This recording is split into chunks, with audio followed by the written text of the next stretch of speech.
I want to tell you about a client I'll call Diane. She walked into our first session wearing the same jacket she'd worn to every important meeting for the last 6 years.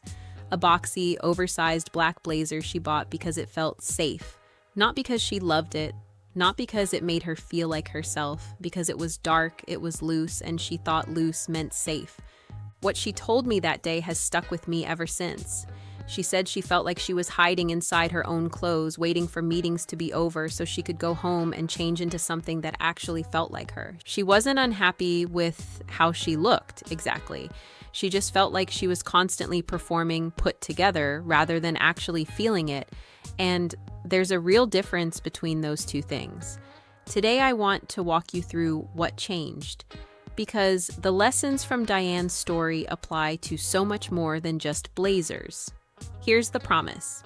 By the end of this video, you'll understand the 5 specific shifts that took Diane from hiding in a shapeless jacket to walking into a room like she owned it. Shoulder structure, button placement, fabric weight, proportion, and color. Let's start from the beginning. The first thing we looked at together was shoulder structure. Diane's old blazer had shoulders that were built for someone with a completely different frame. They sat too wide and too padded, creating a boxy line straight across that had nothing to do with her actual shoulder shape. Every time she raised her arm or reached for a folder, the seam pulled awkwardly, and the extra fabric at the shoulder just sort of sat there, doing nothing but adding bulk.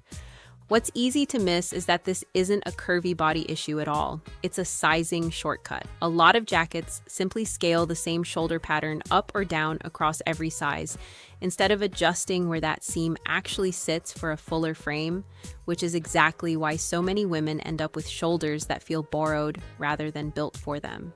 A blazer with a shoulder seam that lands right at the edge of your natural shoulder, with just enough structure to hold its shape without extending past you, changes the entire silhouette. It gives the jacket a clean line that moves with you, instead of sitting on top of you like a costume. When we found her a blazer with that fit, Diane said something I still think about. She said it was the first time a jacket had felt like it was actually built for her body, instead of just big enough to cover it.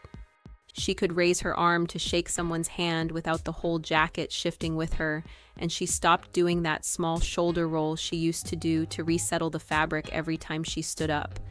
That's the difference structure makes. It's not about a smaller shoulder. It's about the right shoulder, one that follows the line you already have instead of fighting it or ignoring it entirely. The second shift was button placement, and this one surprises people every time because almost nobody thinks to check it when they're trying on a jacket in a fitting room mirror. Diane's old blazer had a low single button that sat right at her natural waist, which meant every time she moved, sat, or reached for something, the jacket pulled and gapped in a way that made her constantly aware of it. She told me she'd developed this habit of subtly tugging the front closed under the table during meetings without even realizing she was doing it. We moved her into a blazer with a button positioned slightly higher, closer to the narrowest part of her ribcage. That single change created a defined waistline without a single thing being altered about her actual body. It was entirely about where the fabric met and closed. Fasten one button right at that point, and the jacket does the work of creating a clean vertical line from shoulder to hem, opening up gently below into a flattering line rather than pulling tight across the widest point. Diane told me later that button placement was the detail she'd never once thought to check before, and now it's the very first thing she looks at when she picks up a new jacket before she even checks the size tag. Third, we talked about fabric weight, because this is the piece most women skip entirely when they're shopping, usually because it's harder to evaluate than color or cut at a glance. You can see a shoulder seam and you can see a color, but you can't always feel how a fabric will behave after 8 hours until you've already bought it and worn it out the door. A blazer made from a fabric that's too lightweight will cling and wrinkle in all the wrong places, showing every seam and movement underneath, and it tends to lose its shape by midday, going soft and shapeless right around the time you need it to look sharpest. A fabric that's too heavy and stiff will hold its shape but refuse to move with you, creating creases at the elbow and across the back the moment you lift your arms. And it can feel almost armor-like by the end of a long day, like you're wearing something rather than simply having it on.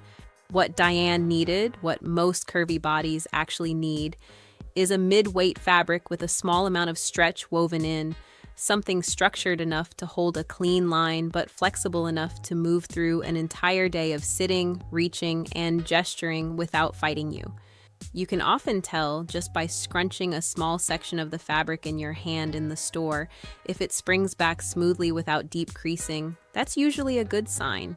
She told me the first time she wore a blazer like that to a full day of back-to-back meetings, she genuinely forgot she had it on, which had never once happened with the old one. That's the entire goal, not a jacket you're constantly managing, but one you stop thinking about entirely.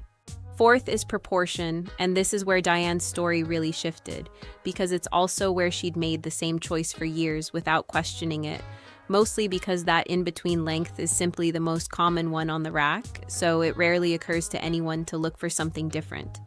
Her old blazer hit at an in-between length, not quite hip length, not quite cropped, which visually cut her frame into an awkward middle point no matter what she paired it with. Whether it was trousers or a skirt or jeans, we tried two options: a slightly longer length that skims past the hip for a long, unbroken line from shoulder to thigh, and a cropped length that hits right at the natural waist for a completely different but equally sharp silhouette that pairs beautifully with a higher-waisted bottom.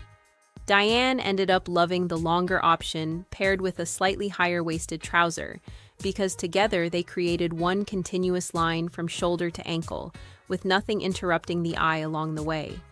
The lesson here isn't that one length is universally right. It's that the in-between length is almost always the one to skip, because it interrupts a line rather than completing one, no matter how nice the fabric or fit is otherwise. Fifth, and this might be the shift Diane talks about most, is color. She'd always reached for black because she associated it with professional and safe, the same way she associated loose with safe, and honestly, most of us are taught that association somewhere along the way without ever really questioning it. But black on its own, without a single point of contrast or richness, actually flattened her whole silhouette and made it harder to see the structure we'd just built into the fit. All that careful shoulder and button and proportion work sort of disappeared into one flat block, like turning down the lighting on a room you'd just finished decorating. We introduced her to a rich chocolate brown and later a deep emerald, both in that same well-structured cut and both rich enough to hold light and show the actual lines of the jacket instead of absorbing them. The color didn't change anything about her shape. It changed how confidently she wore the shape she already had, and how visible all that structural work actually became in a room. Diane said putting on that emerald blazer for the first time was the first time in years she'd looked in the mirror before a meeting and smiled instead of just checking that everything was covered and nothing was gaping open. So here's what I want you to take from Diane's story, and I should say clearly, Diane is a composite, someone who represents a story I hear in different versions from so many of you writing in every week, whether it's about a blazer, a dress, or a pair of jeans that never quite felt right.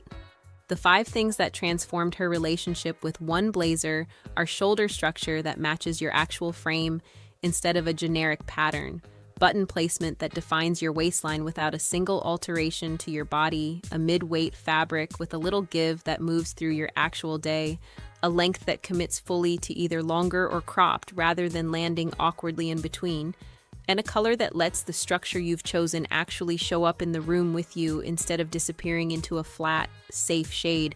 None of these lessons are really about the blazer. They're about learning to dress the body you have today with pieces built to move with it, instead of waiting for some future version of yourself to feel like you're allowed to feel put together. Diane didn't change, her blazer did, and that was enough to change how she walked into every room after. I'd love to know, is there one piece in your closet right now that you keep reaching for out of habit rather than because it actually fits you the way Diane's old blazer didn't? Tell me about it in the comments. I read every single one.